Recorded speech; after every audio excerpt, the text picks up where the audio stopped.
number 6. Upon suggestion of the corner, our referee in charge, Joe Cortez, stops the contest. The winner by way of technical knockout, the Clonus Colossus, Kevin McBride. How many of you out there actually thought you'd be hearing those words from Jimmy Lennon Jr.? Mike Tyson has now lost 2 straight, 3 of his last 4, losing his last 2 to Journeyman. Hasn't beaten a fighter of consequence in over a decade.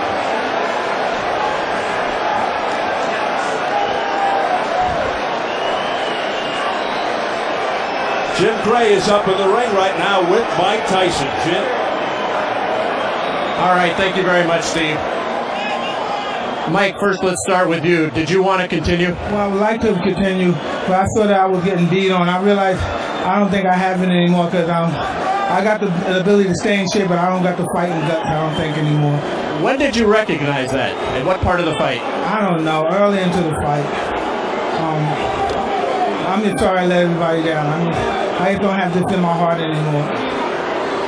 Did you feel as though you had it coming into the fight? No, I'm just fighting to take care of my bills, basically. I don't have the stomach for this kind of no more. I'm more conscious of my children and those guys looking at my parents. I don't have that ferocity. I'm not an animal anymore. Does that mean we won't see you fight again? Yeah, most likely I'm not going to fight again. I'm not going to disrespect the sport anymore by losing to this caliber of fighters. Jeff, why did you decide to step in at this point and tell referee Joe Cortez that you didn't want him to continue? I told everybody from day one when I came here that I'm not here. I love Mike, and that's enough. I could see that, he done his best those rounds. Listen, he wouldn't have done 6 rounds like that, 6 months ago, 12 months ago. He done great rounds. I'm so proud of him today, and I want him to. Not just the end. We lost, but hey, a lot of great fighters lost last fight. Jeff Fennick, I want him to go out happy, proud, and able to look after his children. That's what he can do today. Mike, how difficult is this for you emotionally and mentally to see this come to an end after the career you've had? Not much, because I don't have any desire for this anymore, so I basically don't care much about the sport. I'm sorry to disappoint the people. I wish they can get their money back some kind of way. You seemed as though in the 6th round like you were fighting for your career not to end with the headbutt. Was it intentional? No, but I'm just in there fighting, and I'm a little desperate, so I'm trying to win. Mike, a lot of people wonder what you'll do now with your life. Boxing has been your whole life. Well, I'm sure I'll find something to do. Boxing doesn't define me. I'm just sorry to disappoint the people in the city. I know I didn't have it in my stomach no more, but I was in dire need to take care of my life. Is Kevin McBride a good fighter, or was he just somebody who caught you now at the end of your career? Well, I can't take anything away from Kevin, but your guys know the situation. People in the boxing world know the situation. I know you've lost tonight. I know it's difficult, but are you in a better place in your head mentally at this portion of your life than you've been in the past? Oh, definitely. I have different friends, different associates. I don't even associate with my old crowd and associates no more. I don't get involved with that. I'm in a different world right now, a totally different spirit. Mike, we appreciate your time. It's been great to watch your career. It's been up and down. We've seen a lot of things out of you, and tonight we appreciate your sportsmanship and the way you've handled this. Thank you very much, Tim Gray. All right, Mike Tyson. Jeff, remember, there's 18,000 people here to see a legend, and he went out as a legend. That's absolutely true. As we bring Kevin McBride in, Mike, thank you. Thanks very much, Mike. You're a legend, and I appreciate the fight, man. Good man. God bless. Thank you. Kevin, what was your thought process coming into this fight?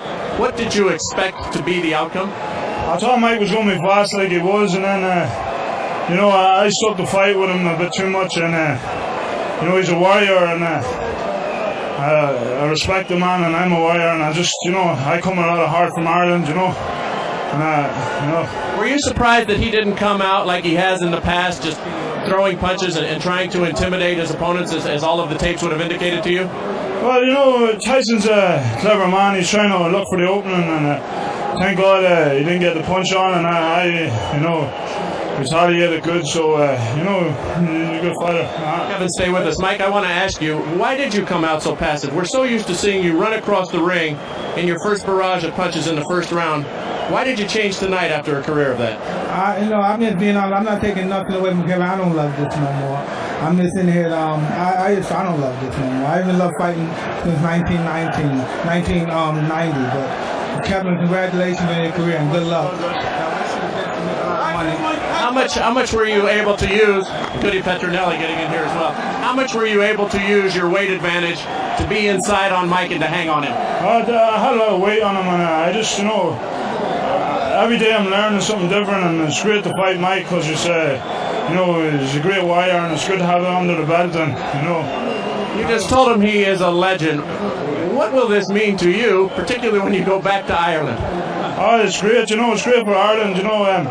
Ireland were crying out for a heavyweight for a long time, and I'm a legitimate contender now, not a pretender. I want to. Mike, thank you. We appreciate it.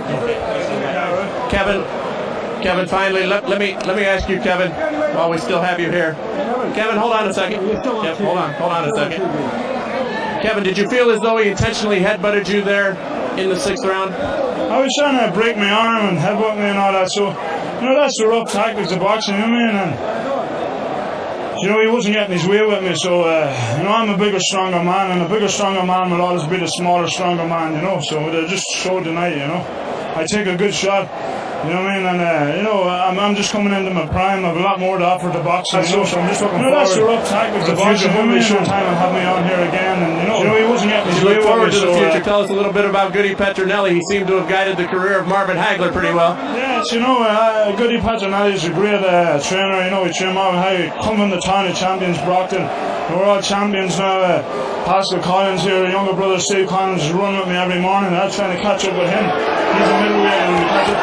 And Rodriguez or Radovan here, we're strength coach and lifting 265. I feel strong as an ox. I didn't get off as quick as I could because it's just wary of Tyson. But I know at the end I was going to take him out. Kevin, congratulations to you. Thanks very much. I did what I had to do. You sure did. All right, let's go back to Steve and Al ringside.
Hey, Coach, 8-second knockout in the first round.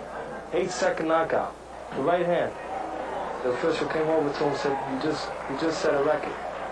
Fastest knockout ever. And Henry Milligan of Princeton. All right, the bell for round 2. Remember, heavyweight. Tyson to your left, just 17 years of age. Milligan, the Princetonian. Now to the left of your screen. And Sarah Bass quickly cautioning Tyson. Get them up. Get the lows up. Milligan can take a punch, though. I'll say that, regardless of what the Cuban did to him in Reno. Tyson appeared to me in the first round to be tired, just 17, having fought last night, and D'Amato has worked him lightly the last 2 weeks because of a back injury.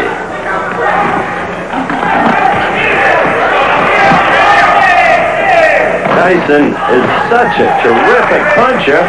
It's smart for him to go to the belly as he began there with the right and then up with the left, because he can paralyze you with those blows to the belly.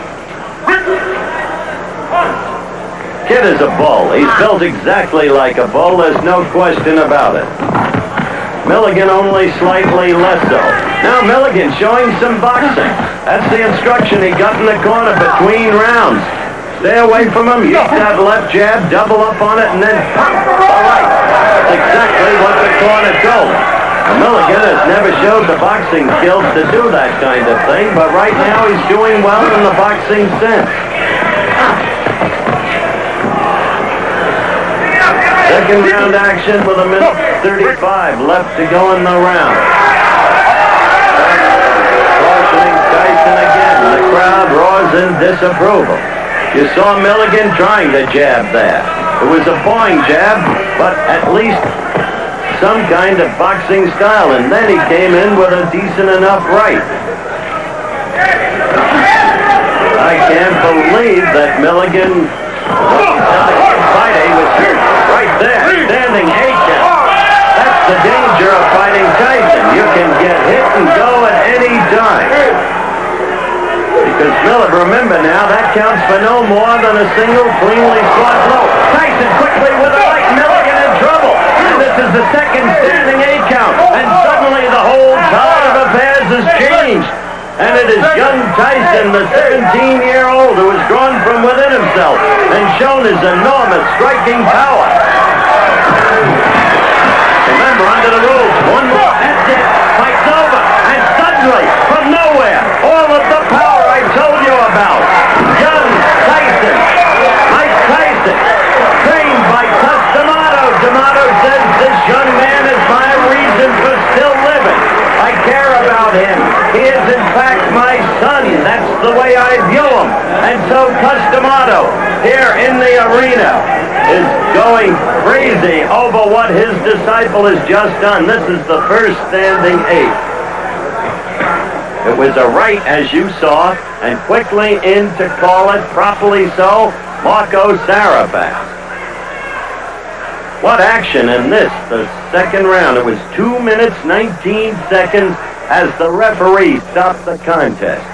So the young man from Princeton, superbly skilled and academic, and a brilliant all-around athlete.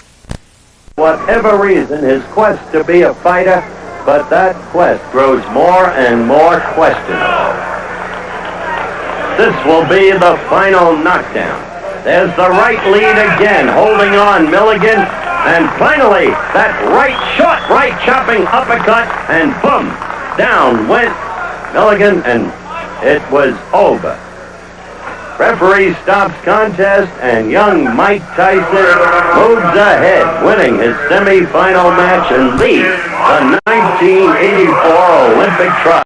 This fight, as we begin the action, Tyson will have, I think, some greater difficulty in reaching him, though he goes with that right lead right there, than he had against Milligan, the young man from Princeton University, whom he finally caught in the second round and did away with.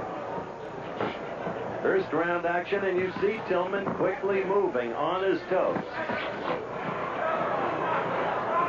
See that? Usually you get less and less movement as you get into the higher weights. And we saw very little movement in the Womack bout against his opponent, Benny Hurd. But here you're seeing Tillman move. The expectable strategy to avoid the thunderous power of Tyson.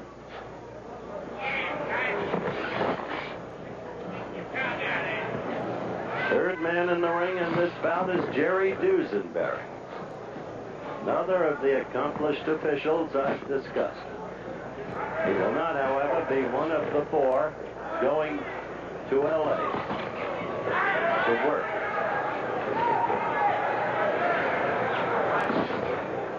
First round action. You've got to do for 3 sustained rounds what Tillman is doing right now to stay alive against this young man. That much can be said. An enormous punch. He can paralyze you with a blow to the belly if he connects.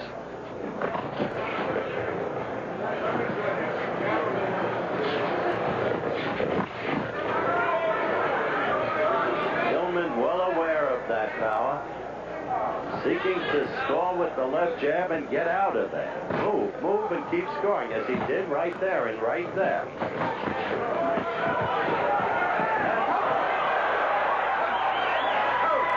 That's what Tyson wanted. He got him against the ropes and down he went.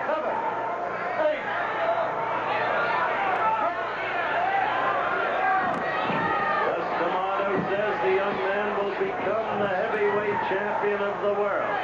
Some laughed at him when he made that prediction about Floyd Patterson. As you've seen, the background awfully similar to Floyd. Different sections of the same borough, Brooklyn.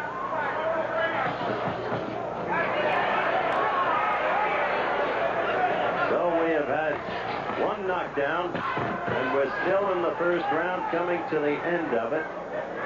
But remember, the knockdown and scoring counts for no more than a good clean jab, and Tillman's landed a lot of those.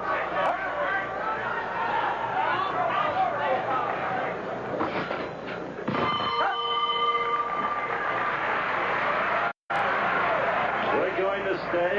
We'll go to Mike Tyson in his corner. A quick bat on the left ear from his handler, Kevin Rooney. Let me make it clear, Cus D'Amato does not work the corner. Cus is in his mid-70s now, and you heard the magnificent thing he said about Mike Tyson. He said, this young man motivates the continuance of my life. He's what I live for now. And you look at the replay, the right got in and then another right, and Tillman started to buckle, and the third right was what put him down between the bottom and middle strands of ropes.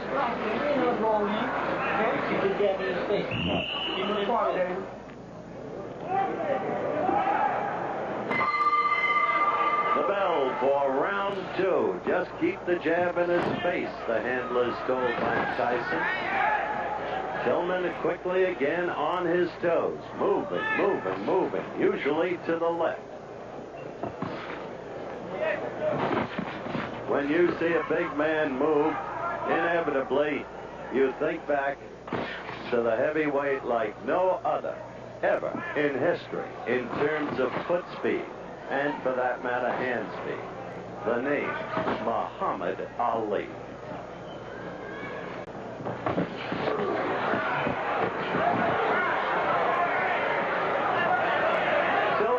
Has had a prior experience in learning survival. He has been knocked down by DeWitt, the big Canadian heavyweight favored for the Olympic gold by many. He was knocked down, as I said, by DeWitt, but then came back. And the next meeting and lost a toughie 3-2 to DeWitt.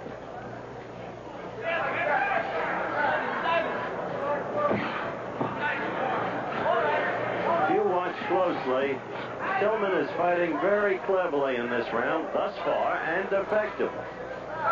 Scoring with that left, he's continually moving, and young Tyson, only 17, is having trouble deciphering.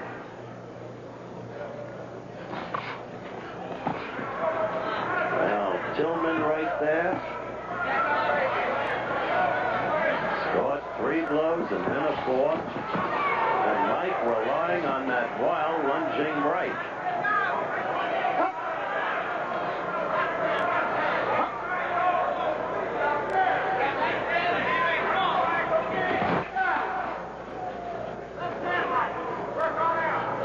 Inside the final minute of the round, Tyson desperately trying to get to Tillman, having clawed him once in the first round. His aim for the referee to stop the contest, but he's got to score to do it. He's got to knock the opponent down to a point where he can't get up. He must rely on the knockout because Tillman is building up points very clearly in this round. Points by a huge margin, at least in my opinion.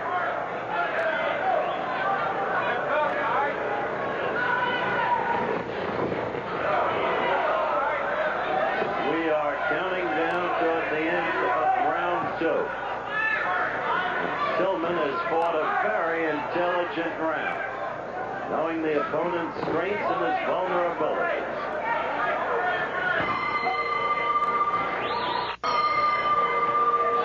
The final round, it is conceivable that the bout could hinge on this round. Tyson scored his knockdown in the first round. That by itself wouldn't win the round for him. It was a close round. Second round was overwhelmingly Tillman.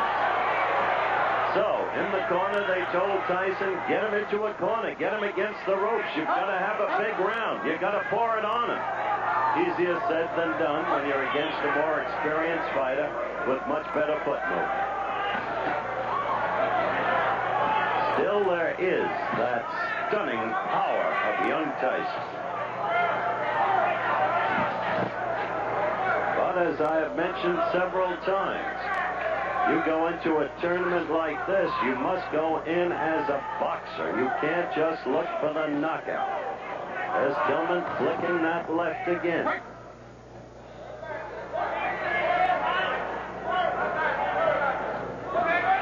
It is conceivable, based upon the box-off procedure that I described at the very top of our telecast, that these two could meet again on July 6th.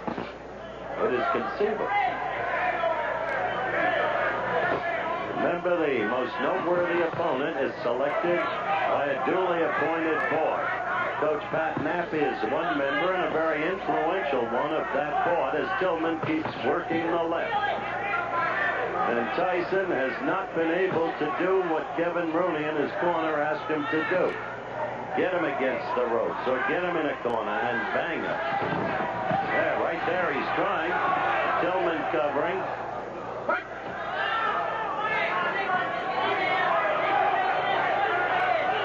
Tyson has very little time left. He scored there, indeed. Crowd always looking for the knockout.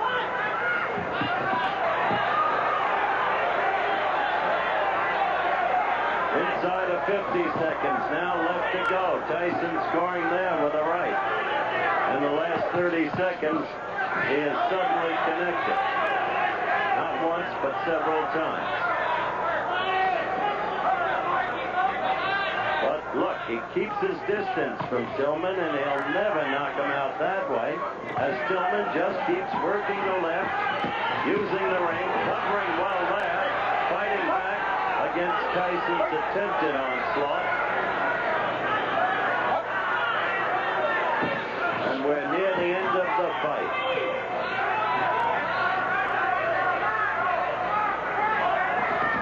So there will be no knockout by young Mike Tyson in this fight, though there was a first-round knockdown. The bell. And it should go to Tillman easily. The decision. Of course, a exactly what you had to expect. After a tough first round that might have been given to Tyson, Tillman was clearly superior in the next 2 rounds. It was a unanimous decision. Massachusetts, John Hollis from St. Louis, Marco Saparas from L.A., and Carmen Williamson from Toledo. The action begins. Quickly, Tillman goes to the familiar role. Steady movement. Try and use the jab and keep Tyson off you. He was knocked down in the first round, Tillman was, by Tyson in Fort Worth on June the 10th. Came back to win the fight.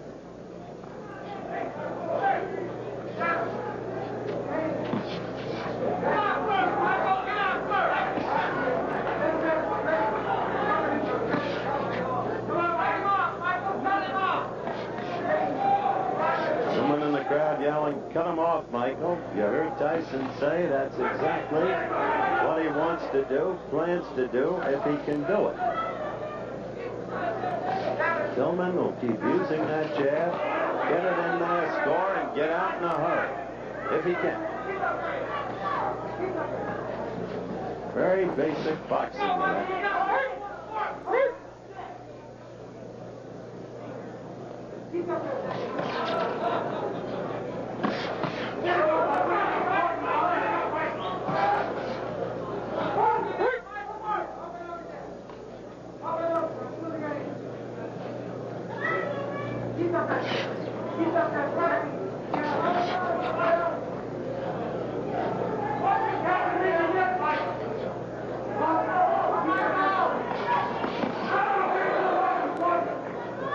First round action.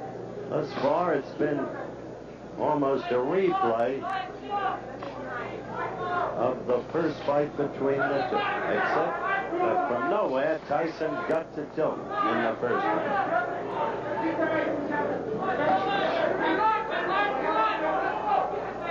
One can see Tyson developing from fight to fight. As a boxer, I mean. No longer awkward, flat-footed. He's not fast, no question about that. He doesn't have the body to be fast. But he's not ponderous either.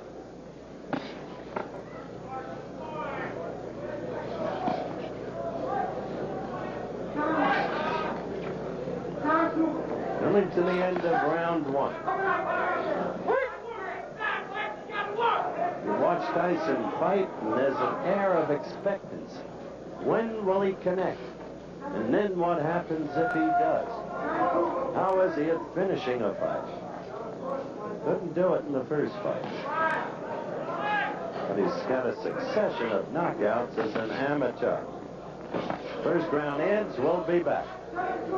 You see Mike Tyson, the bell for the second round. Elmo Adolph, the referee. First round, I think, fought to Tillman's pace and plan.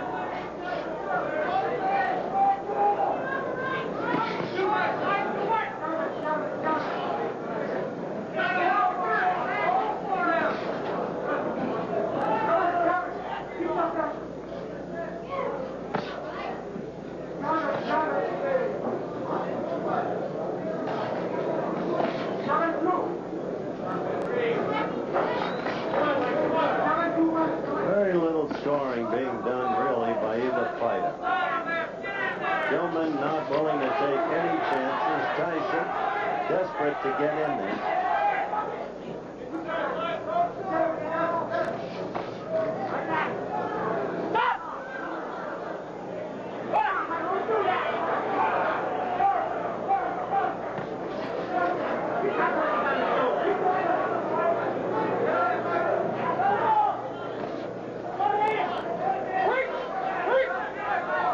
D'Amato feels that the amateur judges have not been fair to his fighter. He thought Tyson won the last time around against Tillman. He's entitled to his opinion, of course. But Tillman won a unanimous decision. And won a is always very subjective about one's fighter.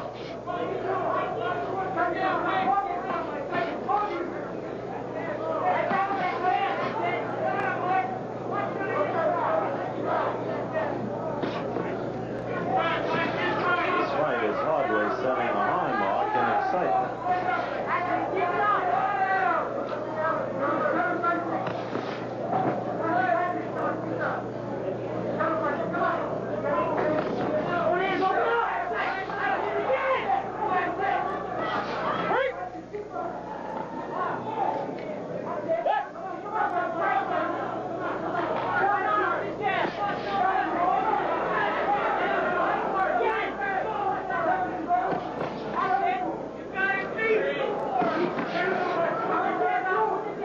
Give Tyson this, he's trying to force the action.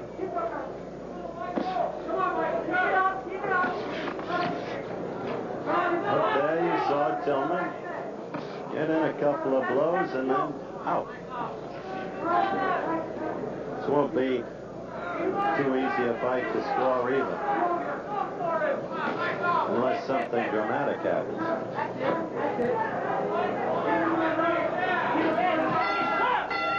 All right, we go over to Mike Tyson's corner. Gus D'Amato, by the way, does not work the corner. Gus is 76 years old now. He's the legal guardian of that young man. And the young man is really his life. It's as simple as that. I don't know. He just doesn't seem to be up, mentally or physically. Maybe he'll be different in the ring. Round 3. Let's see what Tyson can do.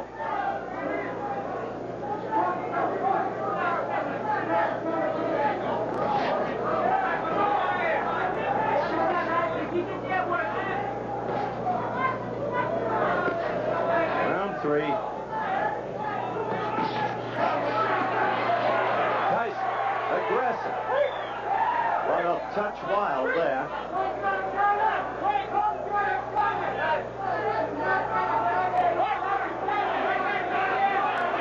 No weight off, cautioning Tyson, as you saw. Back to the action.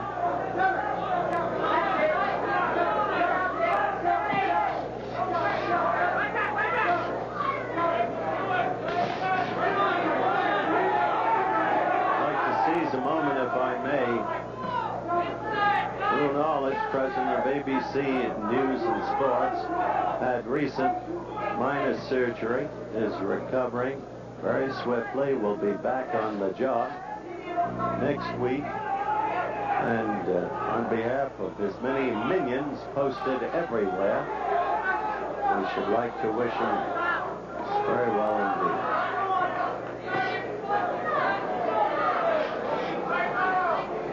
Third and final round. A good right by Tyson. Finally, he got that in there. And Tillman felt it, and he will stay away. Didn't come until the 3rd round.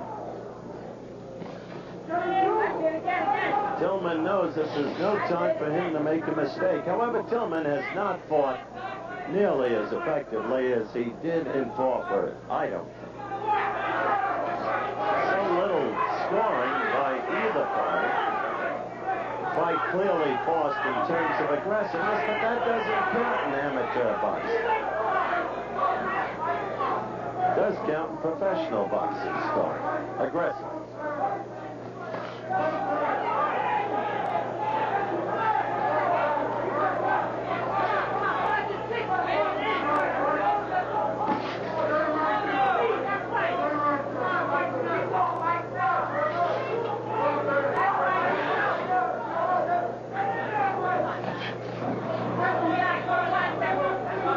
Counting down to the end of the fight.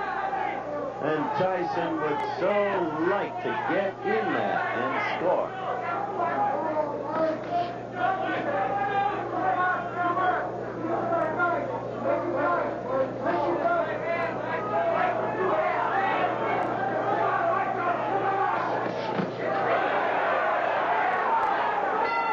Okay, that's it. We follow Mike Tyson to his corner. And I think he's got a better shot at winning this fight by far than he had the last time around. We'll be back with more coverage of the Olympic box-offs after this ABC promo and a word from our local stations. The winner in the heavyweight division and an established member of the 1984 Olympic team from Los Angeles, California, in the red corner, Henry Tillman. So they gave it to Henry Tillman, obviously on the basis of more apparent style and class. The aggressor was Mike Tyson, but as I explained, aggressiveness in amateur boxing is not rewarded with points. What is rewarded with points? That's what I meant earlier in the evening when I said defense can be as important. Tournoi national olympique junior où il vient défendre son titre acquis l'année précédente.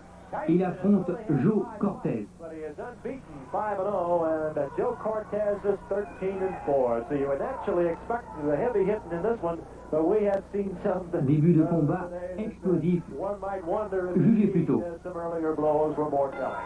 Here he bombs away, Jimmy. Let's watch this carefully. Because Tyson in the blue is a bomber. He's trained by no other than Dusty Amato. And there it's all over. 8 secondes, il n'a fallu que 8 secondes à Mike Tyson pour remporter cette demi-finale.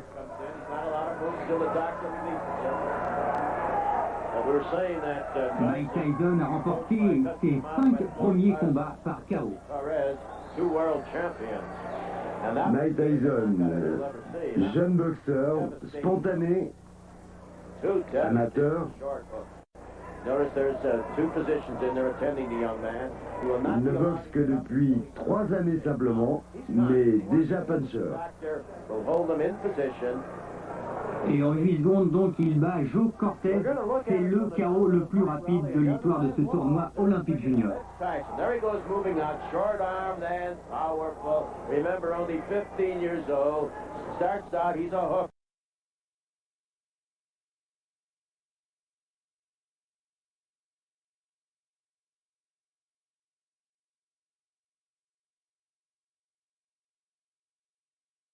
Just like Joe Frazier.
Center in Albany, New York is the site for Mike Tyson's debut in professional boxing. Although the broadcast quality is not maybe what you would expect, the quality of the fighter sure is.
Vi drejer timeglasset 15 år tilbage i tiden. Det er 23. maj 1985.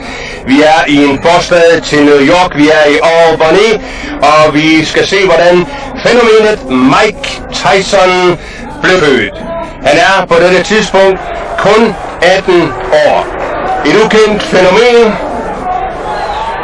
Så nervøs over for det game, han er på vej ind i, at han i marts for et par måneder siden, da han debuterede, gik uden for arenaen og græd og hulkede af nerver over det pres, han var ude for. Bobby Stewart, der dengang trænede ham, fandt Mike, fik sparket selvtillid i ham og fik sendt ham ind på scenen, og han har vundet sine første 2 fights på knockout. Mike Tyson, født i Brownsville i Brooklyn, vokset op på gaderne, ingen uddannelse, pirkede konstant på skolen, hang ud med de værste rødder. Hans helte var gangster, folk med ar i ansigtet, folk med pistoler under armene. Mike Tyson havde problemer på gaden. De kaldte ham dengang Big Face, Mike store fjes Mike, fordi hans ansigt var uforholdsmæssigt stort i forhold til kroppen. Hans stemme var også på et højt leje, så når han talte, drillede de ham og kaldte ham for bøsse. Det betød, at Mike hver dag måtte kæmpe, slås på gaderne for at bevise, hvem han var. Han har engang sagt, jeg gjorde jo ikke noget særligt, jeg plyndrede nogle forretninger, jeg stjal nogle penge. Der var kammerater blandt mit gang, der var meget værd. De skød folk, det gjorde jeg aldrig. Mike Tyson var på vej direkte mod rendestenen, henrettet i et gangsteroprør eller mod den elektriske stol, da Costamato fandt ham. Costamato er en legende i den professionelle boksningshistorie. En ældre, mystisk herre. Det var ham, der i sin tid skabte Floyd Patterson som verdensmester. Ham, der var involveret i 3 berømte kampe mod Ingemar Johansson sidst i 50'erne, starten af 60'erne. Costamato så mulighederne, potentialet i Mike Tyson. Han sagde til sit omgangskreds, her er den næste verdensmester i sværvægt. Han lærte Mike Tyson de år en sætning, Mike aldrig har glemt. Han sagde til Mike, enhver mand kender frygt. Helten er ham, der kan betvinge frygten. Han fortalte Mike, at frygt er som ild. Ild kan varme dit hus. Vær din ven, hvis du kan styre den, betvinge den, men ild kan også æde dig op som papir, der brænder og flammer væk som aske i natten, hvis du giver efter for frygten. Den sætning har evigt eksisteret i Mikes liv. Det kan i dag, 15 år senere, hvor vi er i det nye millennium, år 2000, og Mike er i gang med sit 4., 5., 6. comeback, forekom underligt mystisk, at denne unge mand var så skræmt, så nervøs og angst, at han kunne græde før en kamp. Men årene, erfaringen, lærer jo os alle enorme ting. Mike Tysons skæbne på den professionelle scene har været fascinerende. Han er ikke gået i skole, han er ikke særlig boglig lært, han er ikke særlig veluddannet, men Mike Tyson er på sin egen måde en intelligent, meget intelligent mand. Jeg har haft det privilegium at møde ham nogle gange. Han har engang sagt til mig, når vi er i anden omgang af denne fight mod Don Halpern i New York 23. maj 1985. Når vi jagter, sagde Mike, de monstre, der vil ødelægge vores liv, der vil destruere os, der vil os til livs, skal vi passe meget på, at vi ikke selv bliver til monstre. Det er i mine øjne en ret dyb, ret filosofisk replik, da han nylig i Manchester i England, da han mødte Julius Francis og fjernede ham på ganske få øjeblikke, spurgte reporterne ham, du blev modtaget som en helt i England, folket elsker dig, men Mike, der er mange, der ikke kan lide dig, der er mange, der hader dig, hvordan har du det med dem? Så sagde Mike, fuldstændig cool, you know, guys, if everybody loved me, I would be my own enemy. Hvis alle i verden elskede mig, ville jeg være min egen værste fjende. Igen en replik med dybde, skarphed. Mike Tyson i denne kamp. Ung, uprøvet. Vi ser fornemmelsen af den stil, han kom til at udvikle. Næverne er tæt foran ansigtet. Endnu har han ikke udviklet kropsrytmen, dette svej fra side til side. Endnu har han ikke fået den hurtige rytme i næverne. Men slagkraften er definitivt til stede. Han har fjernet de første to modstandere, Mercedes og Singleton, på knockout i første omgang. Og selv i dag, 15 år senere, læg lige den ind, og tænk lige på det, 15 år senere er han stadig en markant faktor på verdensscenen. Man siger, at det sidste en fighter mister er slagkraften. Mike Tyson har stadig slagkraften. Julius Francis mærkede den, da han røg 5 gange i gulvet på knap 2 runder. François Botha, der i januar for godt et år siden drillede Mike i 4 omgange, bevægede sig hurtigt, var i stand til at afsløre ringrust. En Mike Tyson uden timing måtte trods alt sin arrogance i 5. omgang lægge kæbe til en bravende højre, tæt, stram, kort slået, som den vi så glimt af her, og François Botha gik i brædderne. Mike Tyson er i øjeblikket i gang med at reetablere sig som en kolossal faktor på verdensplan. Han er den, der skaber pengene. Vi ser ham her. Stadig ung, uprøvet. Endnu har han ikke fået det flash, det lynhurtige rytme i sit arbejde.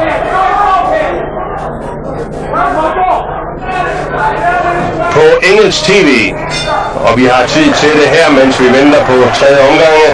Før kampen mod Julius Francis i Manchester for nylig, blev han interviewet af Sky TV's lidt ældre veteranreporter Jan Dark.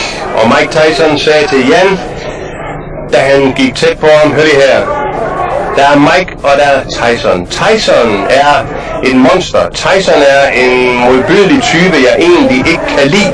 Tyson skaber penge, dollar, utrolig mange kroner, masser af business til sine bagmænd.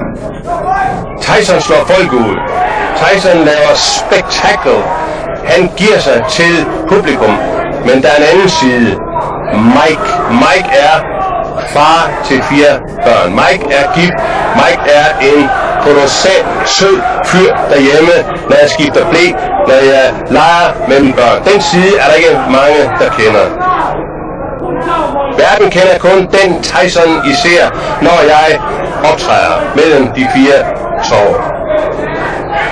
Her, 23. maj 1985, kontra Don Halpin i Albany, New York. Unge Mike Tysons 3. professionelle fight.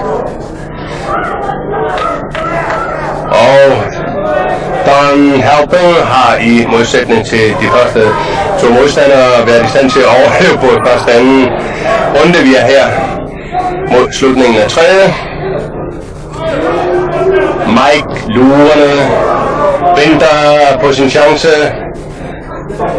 Ved allerede på dette tidspunkt i sit liv, at knockouten er, hvad folket vil have. 2 gange kort stram venstre, højre kryds til kæben. Don Halpin timmet. Ved godt, hvad der venter ham. Har fighterens stolthed mod til at blive der. Og Mike allerede her fornemmelsen for at skære ringen af, forhindre sine modstandere i at bevæge sig. Har også allerede her denne medfødte evne til at ændre sine vinkler, så slagene konstant kommer over rumblerne. Vi ser også allerede her fornemmelsen af den højre uppercut, der senere i hans karriere blev så markant et image for Mike. Demonstreret for ganske få uger siden i Manchester, da det var den uppercut, der hamrede Julius Francis i kanvatten allerede midt i første runde. Stramme korte hook fra Mike. Og også en detalje i hans udstyr, i hele hans arsenal, den kølige ro. Mike Tyson bliver sjældent desperat i en boksering. Han blev det en gang, da han bed øret af Evander Holyfield. De havde mødt hinanden. Evander havde knaldet Mike i gulvet. Det var returfighten. Mikes stolthed var såret. Og da Evander nikker ham skaller, og der ikke bliver grebet ind, går Mike amok, opfører sig som det dyr han også er. Og da han med handsker på ikke kan komme til at ramme, krasse, gør frygtelige ting ved sin modstander, griber han til dyrets sidste udvej, kaster sig ind over Evander, bider hans øreflip af. Det var, da det skete, det frygteligste, det mest modbydelige, det mest afskyelige, der nogensinde er set i en boksering. Ingen havde da drømt om Mike kom tilbage her i sin 3. professionelle fight. En række stramme hooks går ind. Don Halpin hårdt såret, stadig modig med til der. Woohoo! Wacko! Og det er forbi. Vi ser også glimt af Mikes ustyrlige temperament, da Don Halpin hænger i tårne, og Mike alligevel fortsætter henrettelsen. Vi ser også hans enorme lettelse, glæde over kampen, er forbi nervepresset er væk. Han har etableret sin 3. sejr knockout i træk. Mike Tyson 1985 er for alvor trådt ind på. Vi ser også glimt af Mikes ustyrlige temperament, da Don Halpin hænger i tårne, og Mike alligevel fortsætter henrettelsen. Vi ser også hans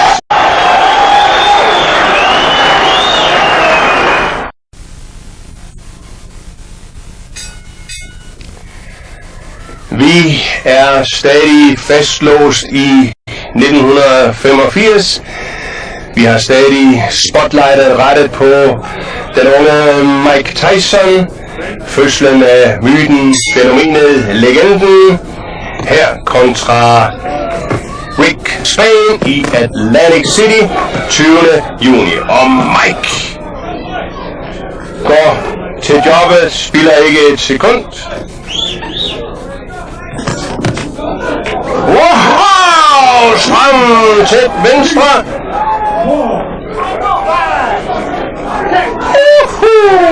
Mr. Spain har mærket, følt smerten i Mikes tunge næver. Det var ikke længe. Slut. Færdig. Godnatkysset. Det venstre hub. Strap tæt. Mike Tyson skriver nye kapitler i legenden om sit liv. Fordi hans sød kombinationer kommer så hurtigt dernede, man når at fange dem med det blåt øje. Mike Tyson. Og vi får den igen. Stramme venstre.